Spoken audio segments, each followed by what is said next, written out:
अस्सलामुअलैकुम व्यूवर्स, मैं हूं आपकी मेंटोर उम्मे उमैमा रुमान। आज की जो वीडियो है उसमें आप लोगों ने देख ही लिया होगा कि हम क्या डिस्कस करेंगे। हम डिस्कस करेंगे स्टैटिस्टिक्स।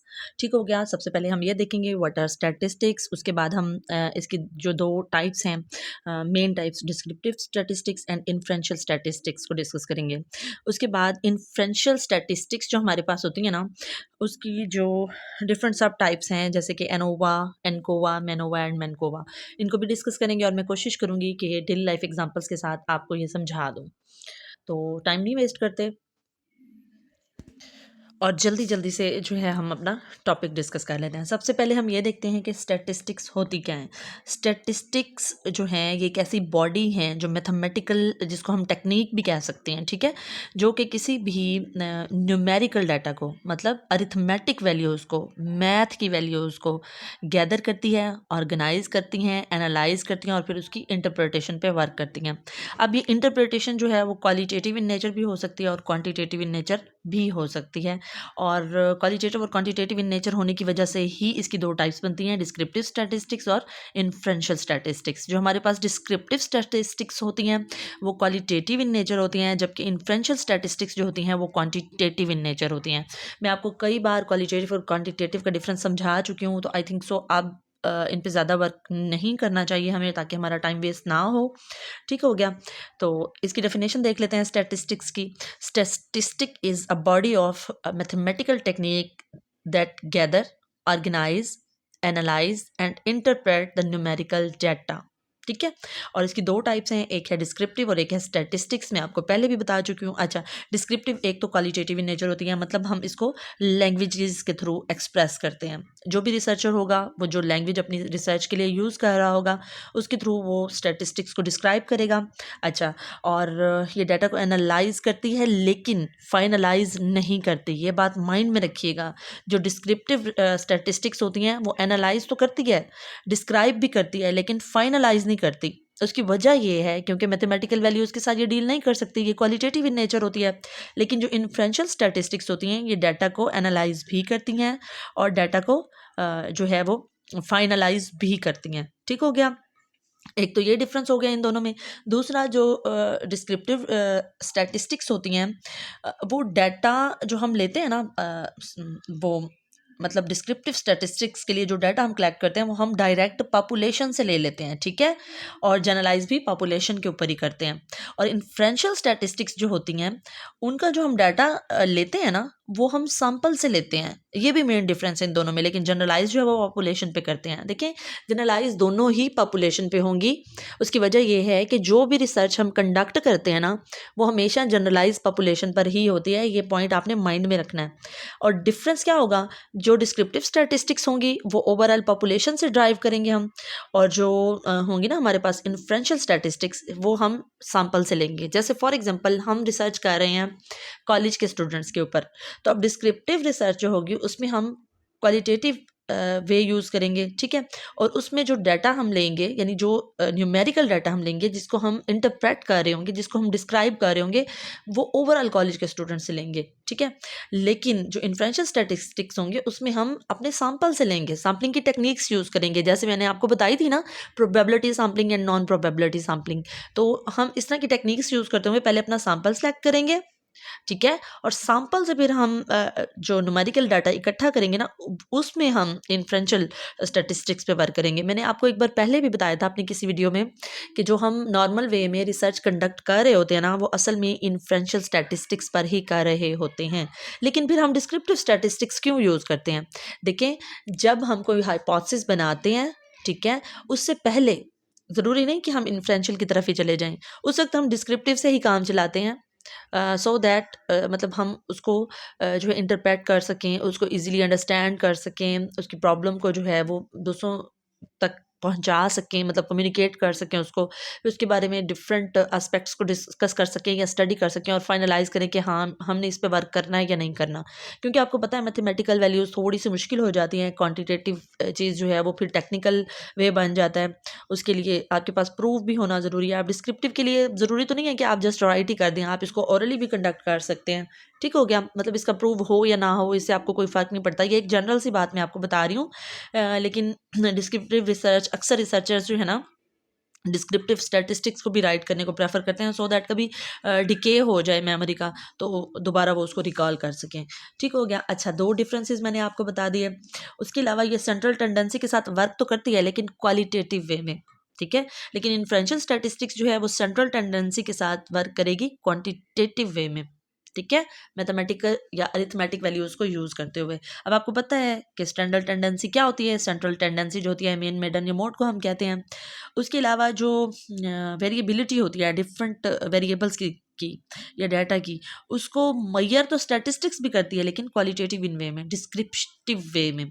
लेकिन जो इन्फ्रेंशियल स्टैटिस्टिक्स होती हैं ये अरिथमेटिक वैल्यूज़ में उसके साथ जो है वो वेरिएबल्स के साथ उसकी रेंज को, उसके डेविएशन को, उसके वेरिएंस को, उसके को वेरिएंस को, उसकी स्टैंडर्ड डेविएशन को, सब चीज़ों को जो है मैयर करती है। अच्छा, ये जो टर्म्स मैंने यूज़ किए हैं ना, range, quartile, deviation, variance, standard deviation, ये इंशाल्लाह कल की वीडियो में मैं आप लोगों के साथ डिस्कस करूँगी, ठीक है। स्टैंडर्ड डेविएशन तो एक नॉर्मल सी बात है, आपको पता ही है कि सेंट्रल टेंडेंसी से के लिए जो एक प्रॉपर पॉइंट आप लोग डिस्कस कर लेते हैं और फिर उससे जो आपका फासला होता है ना, वो आपका स्टैंडर्ड डेविएशन होता है।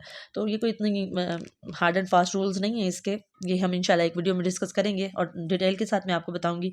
अच्छा, उसके अलावा हम देख लेते हैं कि प्लेजरिज्म क्या होता है। स्टैटिस्टिक्स के साथ भी इसका बड़ा गहरा ताल्लुक है। प्लेजरिज्म का जैसे रिसर्च के साथ ताल्लुक है ना, तो आपको पता ही है कि स्टैटिस्टिक्स का काम भी रिसर्च के साथ ही होता है ज़्यादातर, क्योंकि हम इसको रिसर्च में स्टडी कर रहे हैं, तो रिसर्च की स्टैटिस्टिक्स ही हम स्टडी कर रहे हैं ना। तो रिसर्च की जो स्टैटिस्टिक्स हैं उसमें प्लेजरिज्म का भी बड़ा रोल होता है। और आपको पता है प्लेजरिज्म का मतलब ये होता है कि किसी दूसरे के कलेक्टेड डाटा को आप कॉपी कर लेते हैं बगैर किसी परमिशन के और उसको अपने नाम से जो है ना डिस्क्राइब करते हैं दूसरों के सामने। अच्छा, और फैब्रिकेशन भी एक वर्ड होता है। फैब्रिकेशन का मतलब होता है फाल्सहुड, झूठ से काम लेना। कुछ रिसर्चर्स ऐसे होते हैं कि वो रिसर्च कंडक्ट कर रहे होते हैं ना, तो उनको ना किसी वेरिएबल की वजह से या कोवेरिएंस की वजह से, एनोवा मेनोवा या मेनकोवा वगैरह में जो है कोई मिस्टेक हो जाने की वजह से, या जैसे एरर्स हो जाती हैं रिसर्चर से, टाइप एरर 1, टाइप एरर 2 आप लोगों ने पढ़ी थी, तो उनमें मिस्टेक्स की वजह से ना वो जो डिज़ायर्ड रिजल्ट्स होते हैं ना, वो रिसर्चर ड्राइव नहीं कर सकता है, मतलब अखज़ नहीं कर सकता वो। तो वो क्या करता है, वो झूठ से काम ले लेता है कि हाँ मुझे ये रिजल्ट्स मिल गए हैं, ठीक है। और वो एक फ़र्ज़ी सी वैल्यूज़ डाल के और अपनी रिसर्च को कंप्लीट करने की कोशिश करता है कि मतलब मुझे दोबारा खर्चे ना करने पड़े ना रिसर्च के। आपको पता है रिसर्च पे पैसा लगता है। तो इस तरह फिर वो गलत रिजल्ट्स जो है ना झूठ झूठ लिख देता है, तो वो फैब्रिकेशन कहलाता है। ठीक हो गया। अच्छा, अब हम देखते हैं इन्फ्रेंशियल स्टैटिस्टिक्स की डिफरेंट टाइप्स। जो मेन 4 टाइप्स है ना, वो है एनोवा, एनकोवा, मेनोवा एंड मैनकोवा। ठीक है। अच्छा, इनको डिस्कस करने से पहले ना आप ये देखें कि कोवेरिएंस क्या होता है। ठीक है, कोवेरिएट या कोवेरिएंस, एक होता है कोरिलेशन और एक होता है कोवेरिएंस। पहले आप इनका डिफरेंस समझ लें। जब दो वेरिएबल्स के दरमियान आपस में रिलेशनशिप होगा ना, तो उसको हम अक्सर कोरिलेशन कहते हैं, लेकिन ये रिलेशनशिप कोवेरिएंस भी कहलाता है। ठीक है। अब इनमें डिफरेंस क्या है मैं आपको बताती हूँ। इनमें डिफरेंस ये है कि जो कोरिलेशन होता है ना, उससे पहले कोवेरिएंस होगा। कोवेरिएंस नहीं होगा तो कोरिलेशन भी नहीं होगा। कोवेरिएंस हमें दो वेरिएबल्स के दरमियान डायरेक्शन बताता है। ठीक है, हमें ये बताता है कि इसमें अगर रिलेशनशिप है तो वो पॉजिटिव है या नेगेटिव है। ठीक है। अच्छा, लेकिन जो कोरिलेशन होता है ना, वो हमें डायरेक्शन भी बताएगा, रिलेशनशिप भी बताएगा और हमें ये भी बताएगा कि वो रिलेशनशिप किस तरह का है। माइनर है, माइल्ड है, मॉडरेटिक है, स्वेयर है, किस तरह का है, स्ट्रॉन्ग है, किस तरह का रिलेशनशिप है। ठीक है। डिग्री भी बताएगा कोरिलेशन हमें, लेकिन जो कोवेरिएंस है ये डिग्री नहीं बताता। अच्छा, एक सबसे बड़ा डिफरेंस, जो कोवेरिएंस होता है ना, वो प्लस में भी हो सकता है, माइनस में भी हो सकता है, मतलब पॉजिटिव भी हो सकता है, नेगेटिव भी हो सकता है।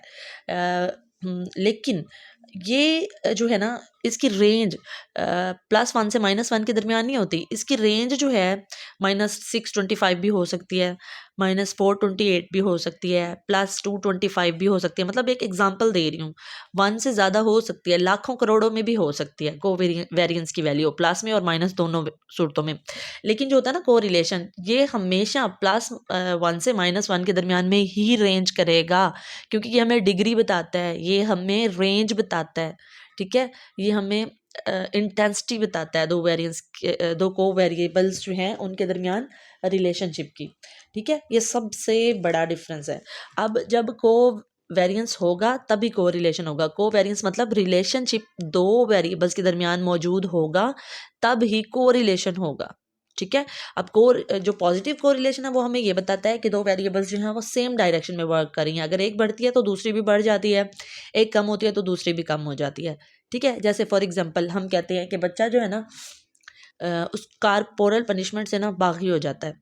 अगर आप कारपोरल पनिशमेंट को कम कर देंगे तो बच्चे की बगावत भी कम हो जाएगी। अगर आप कारपोरल पनिशमेंट को ज़्यादा कर देंगे तो बच्चे की बगावत भी ज़्यादा हो जाएगी। ठीक है, ये है आपके पास पॉजिटिव कोरिलेशन। एक चीज़ बढ़ती है दूसरी भी बढ़ जाती है, एक चीज़ कम होती है दूसरी भी कम हो जाती है। अब अगर इसी बागी बच्चे को हम मोटिवेट करना स्टार्ट कर दें कि बेटा आप मतलब अच्छे वे में मोटिवेट करना शुरू कर दें, उनको अच्छे मैनर्स के लिए मोटिवेट करें कि कोई अच्छा काम वो करता है ना तो हम उसको और ज़्यादा मोटिवेट करते हैं, रीइंफोर्स करते हैं। अच्छा, अब इसमें क्या होगा, इसमें हमारे पास नेगेटिव कोरिलेशन होगा। किस तरह से कि देखिए वो बच्चा बागी है, अगर हम रीइंफोर्समेंट या मोटिवेशन का लेवल कम रखते हैं तो उसकी बगावत ज़रा ज़्यादा होगी। ठीक है, कम हो जाएगी लेकिन उस तरह से तो काम नहीं होगी ना, लेकिन ज़्यादा होगी। ठीक है, लेकिन अगर हम मोटिवेशन का लेवल बढ़ाते जाएंगे तो उसकी बगावत जो है थोड़ी सी कम होती जाएगी। ऐसे ही होगा ना, हम रीइंफोर्समेंट बढ़ाते जाएंगी, उसका रिबिलियन जो है वो कम होता जाएगा, उसका राइवट कम होता जाएगा, उसकी बगावत कम होती जाएगी। तो ये जो एग्जांपल है हमें ये बताती है कि कोरिलेशन जो है वो नेगेटिव है। एक चीज़ बढ़ रही है तो दूसरी कम हो रही है, एक चीज़ कम हो रही है तो दूसरी बढ़ रही है। ठीक हो गया। अब सबसे पहले आपने ये समझ लिया कि कोवेरियंस क्या है। कोवेरियंस जो है दो वेरिएबल्स के दरमियान रिलेशनशिप की हमें डायरेक्शन बताता है कि ये पॉजिटिव है या नेगेटिव है। ठीक हो गया। अब हम देखते हैं कि एनोवा क्या होता है। एनोवा को हम एनालिसिस ऑफ वेरिएंस भी कहते हैं। अभी वेरिएंस मैंने आपको बताया ना कि दो वेरिएबल्स के दरमियान फ़र्क। अच्छा, अगर मैं इसको ना सिंपल वे में आपको बताऊँ ना, वेरिएंस वेरिएंस कहते हैं उर्दू में मुतगय्यर को। ठीक है। अच्छा, मुतगय्यरात क्या होती हैं, आप जिस मैथ में आपने मुतगय्यरात पढ़े हुए हैं ना, वही चीज़ ही वेरिएंस होती है, बस सो सिंपल। अब इसकी डिटेल में नहीं जाऊंगी, आप लोगों को पता ही होगा। अच्छा, अब अगर मैं इसको थोड़ा सा उर्दू में एक्सप्लेन करूँ ना कोवेरियंस को, तो इसका मतलब ये है कि किसी भी मैथमेटिकल वैल्यू को इस तरह से चेंज करना कि उसके फाइनल रिजल्ट पे कोई असर ना पड़े, उसकी जद जो है ना, उसकी जड़ जो है वो सेम रहे। जैसे फॉर एग्जांपल हम कहते हैं कि क्लास के ना 5% स्टूडेंट जो है ना वो पास हुए हैं। अब क्लास में अगर 100 बच्चे हैं तो 5% अगर पास हुए हैं एक टेस्ट में, तो मतलब 100 में से 5 बच्चे पास हुए हैं। और फिर यही रिसर्च हम कंडक्ट कर लेते हैं 1000 बच्चों पे। ठीक है, तो कितने 5% में कितने पास होंगे, 50 पास होंगे। ठीक है, अब वेरिएंस दो हैं। ठीक है, वेरिएबल्स दो हैं, लेकिन वहाँ भी परसेंट 5 ही है, इधर भी परसेंट 5 ही है। 100 बच्चों के साथ भी 5% बनता है, 1000 के साथ भी 5% ही बनता है। तो ये है कोवेरियंस या वेरिएंस। ठीक है। अच्छा, अब आप समझें कि एनोवा क्या है। एनोवा जो है ना, सिर्फ एक इंडिपेंडेंट वेरिएबल का हम एक डिपेंडेंट वेरिएबल पे असर देखते हैं। रिसर्च में डिपेंडेंट वेरिएबल भी एक होगा, इंडिपेंडेंट वेरिएबल भी एक ही होगा। ये है हमारे पास एनोवा। ठीक है, अब हम आ जाते हैं मेनोवा की तरफ। जैसे फॉर एग्जांपल डबल रोटी के ऊपर फफूंदी का असर। अब फफूंदी भी एक ही चीज़ है, इंडिपेंडेंट वेरिएबल, और डबल रोटी जो है वो भी डिपेंडेंट वेरिएबल भी बस एक ही है। तो ये है आपके पास एनोवा कि एक वेरिएबल का एक इंडिपेंडेंट वेरिएबल का एक डिपेंडेंट वेरिएबल पे असर। अब हम देखते हैं मेनोवा। मेनोवा में क्या होता है, एनालिसिस ऑफ कोवेरियंस होता है। एनोवा में एनालिसिस ऑफ वेरिएंस होता है। ठीक है, और एनकोवा में एनालिसिस ऑफ कोवेरियंस होता है। जो अभी मैंने आपको एग्जांपल दी थी ना 5% स्टूडेंट्स वाली, वो मेनकोवा की बेस्ट एग्जाम्पल है। ठीक है, आप उसको दोबारा सुन लेंगे ना वीडियो को, मतलब बैक करके, तो आपको फिर दोबारा अच्छे से समझ में आ जाएगा कि एनकोवा जो है वो क्या है। एनोवा हमने पढ़ लिया, वेरिएंस का एनालिसिस है। एनकोवा जो है ना वो कोवेरियंस का, दो एक जैसी वेरिएंसेस का एनालिसिस है। ठीक है, जैसे मैंने आपको बताया था ना कि 100 बच्चों में से 5 का पास होना या 1000 में से 50 बच्चों का पास होना। ठीक है, अब इसमें होगा क्या, इसमें होगा ये कि जो डिपेंडेंट वेरिएबल होगी ना, डिपेंडेंट वेरिएबल वो तो होगी एक से ज़्यादा, लेकिन जो इंडिपेंडेंट वेरिएबल होगी ना वो एक होगी। ठीक है, इंडिपेंडेंट वेरिएबल जो है वो एक होगी। जैसे मैंने अभी आपको बताया ना कि टेस्ट जो है एक है और बच्चे बहुत सारे अटेम्प्ट करने वाले। अभी 5% वाली एग्जांपल दी ना, उसमें टेस्ट तो वही एक है ना, बच्चे 100 हुए हैं या फिर 1000 हैं, बच्चे चेंज हो गए। अब डिपेंडेंट वेरिएबल बच्चे थे, स्टूडेंट्स थे, और टेस्ट वही एक था इंडिपेंडेंट वेरिएबल। तो अब इंडिपेंडेंट वेरिएबल एक ही है लेकिन डिपेंडेंट वेरिएबल एक से ज़्यादा हैं, तो ये एनोवा है। ठीक है, कोवेरिएंस का आपस में एनालिसिस है। ठीक हो गया। अब आ जाते हैं मैनोवा में। मैनोवा को हम कहते हैं मल्टी वेरिएंट। अब वेरिएंट ज़्यादा हैं, मतलब डिपेंडेंट वेरिएबल ज़्यादा हैं। ठीक है, डिपेंडेंट वेरिएबल जब ज़्यादा होंगे ना तो फिर वो मैनोवा बन जाएगा। मैनोवा या मैनी, समझ में आ रही है। एनोवा होगा तो डिपेंडेंट वेरिएबल एक होगा, एनोवा या एनकोवा, दोनों में क्या था, डिपेंडेंट वेरिएबल एक ही था। अब एनोवा में इंडिपेंडेंट वेरिएबल एक था और एनकोवा में इंडिपेंडेंट वेरिएबल ज़्यादा थे। ठीक है, अब मैनोवा में क्या है, मैनोवा में डिपेंडेंट वेरिएबल भी ज़्यादा हो गए हैं। ठीक है, और जो इंडिपेंडेंट वेरिएबल है वो एक रहेगा। ठीक है, मैनकोवा में इंडिपेंडेंट वेरिएबल एक रहेगा और डिपेंडेंट वेरिएबल ज़्यादा हो जाएंगे। और जो मैनकोवा है, मैनकोवा, अब इसमें एनकोवा भी मिल जाएंगे और मैनोवा भी मिल जाएंगे। देखें कैसे, इसमें डिपेंडेंट वेरिएबल भी एक से ज़्यादा होंगे और इंडिपेंडेंट वेरिएबल भी एक से ज़्यादा होंगे। अब ये माइंड में रखिएगा, ये चार चीज़ों की आप एक निमोनिक बना लें। ठीक है, मैं आपको ज़रा समझा देती हूँ। जो पहली टाइप है ना वो है एनोवा। ठीक है, एनोवा में आप क्या करेंगे, एनोवा में आपके पास कौन सी वेरिएबल होगी, थोड़ी देर सोचें, कौन सी वेरिएबल एक होगी, हमारे पास इंडिपेंडेंट वेरिएबल भी एक होगी। ठीक है, और डिपेंडेंट भी एक ही होगी, दोनों एक एक होंगी। ठीक है, एनोवा में इंडिपेंडेंट और डिपेंडेंट दोनों एक एक होंगी। ठीक हो गया। अच्छा, अब हम डिस्कस कर लेते हैं कि मैनोवा में क्या होगा। मैनोवा में ये होगा कि आपके पास, सॉरी, मैनोवा से पहले ना मैं आपको एनकोवा समझा देती हूँ। ठीक है, जो एनकोवा है ना उसमें आपके पास इंडिपेंडेंट वेरिएबल जो है ना वो ज़्यादा हो जाएंगी। क्या हो जाएंगी, इंडिपेंडेंट वेरिएबल ज़्यादा हो जाएंगी। फिर बता रही हूँ, एनोवा में जो एनोवा थी ना उसमें इंडिपेंडेंट भी एक थी, डिपेंडेंट भी एक थी। एनकोवा में इंडिपेंडेंट ज़्यादा हो जाएंगी। ठीक हो गया, एनकोवा में इंडिपेंडेंट ज़्यादा हो जाएंगी। एन और कोवा मतलब इंडिपेंडेंट ज़्यादा है। ठीक हो गया। अच्छा, अब हम देख लेते हैं मैनोवा में। मैन, देखिए, मैन, मैन मतलब मैनी। ठीक है, अब इसमें डिपेंडेंट वेरिएबल ज़्यादा हो गई। और इसी तरह से अगर हम मैनकोवा, मैन और कोवा, अब इसमें डिपेंडेंट भी ज़्यादा हो गई, जैसे कोवा में इंडिपेंडेंट ज़्यादा थी ना एन कोवा में, वैसे, और मैन कोवा में डिपेंडेंट ज़्यादा थी, ऐसे ही मैन में डिपेंडेंट भी ज़्यादा हो गई, कोवा में इंडिपेंडेंट भी ज़्यादा हो गई। तो मैन कोवा में इंडिपेंडेंट वेरिएबल भी ज़्यादा होंगी और डिपेंडेंट वेरिएबल भी ज़्यादा होंगी।